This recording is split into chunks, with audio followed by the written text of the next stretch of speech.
Hi mga ka-fitness, mga athletes and fitness enthusiasts. Ito po ang ating vlog ngayon, no? Stretching muna tayo together with Coach Dennis Zuniga. And syempre, at andito po tayo sa Anytime Fitness at makakasama natin ang aking kapatid na si Coach Luis.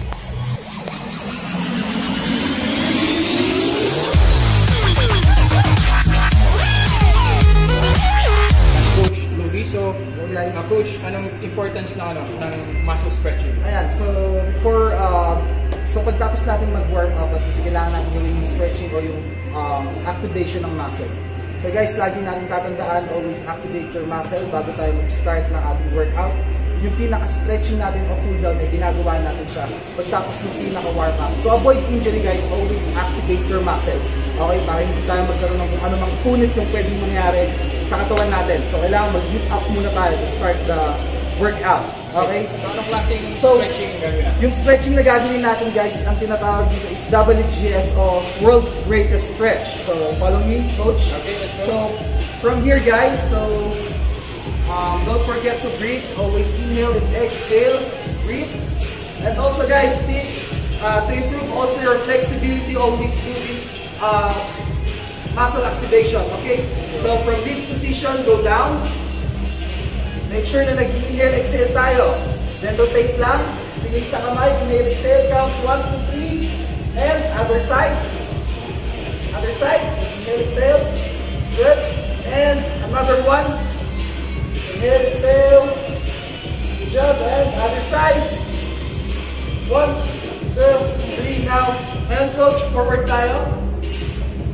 Good. Then, move your right feet malapit sa kanang kamay. Then make sure yung knees natin nakababa. Yung left feet, left knee. Then go down, almost down. And thoracic stretch. Inhale, exhale. Breathe, inhale, exhale. And isa pa. And good job. Then other side. Good. Other side. Go down, yung tuhod.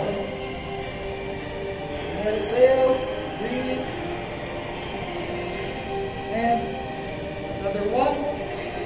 After this, crawl back tayo. Crawl back. Sa kaninang position natin, arms up, and go up.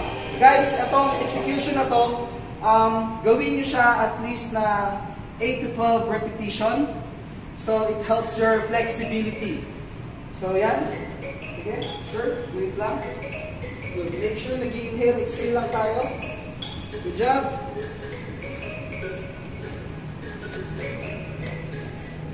Exhale, breathe. Good.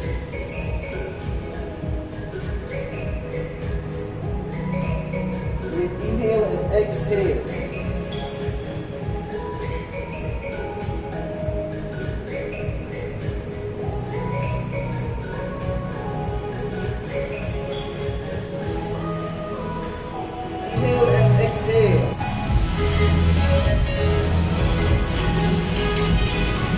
Okay, at pang third set na po ito. So tuloy-tuloy lamang po tayo hanggang matapos natin ang 8 to 12 sets na ginagawa natin, no? So importante dito yung tamang paghinga. Inhale sa ilong and exhale po lagi sa bibig. Every poses ay kailangan nating gawin 3 seconds pause bago gawin ang susunod na figure of stretch. So lagi natin i-engage ang core natin. Observe palagi ang proper breathing, inhale and exhale, at gawin ang stretching sa abot ng makakaya ng inyong muscle, okay? Then be safe while performing any kind of workout and even stretching. Proper form, proper execution, at kasama na dyan ang breathing. Kung tayo ay first timer at pupunta tayo sa gym, lagi nating tatandaan, laging makikinig at iintindihin ang mga instructions ng mga coaches. Kung hindi natin alam ang mga gagawin, huwag mahihiyang magtanong. And fourth set, continue lamang po natin hanggang matapos natin ang 8 to 12 sets. Thanks for watching. Please do like and comment. Don't forget to subscribe on my YouTube channel, Coach Dennis ZTV. Thank you and see you next vlog.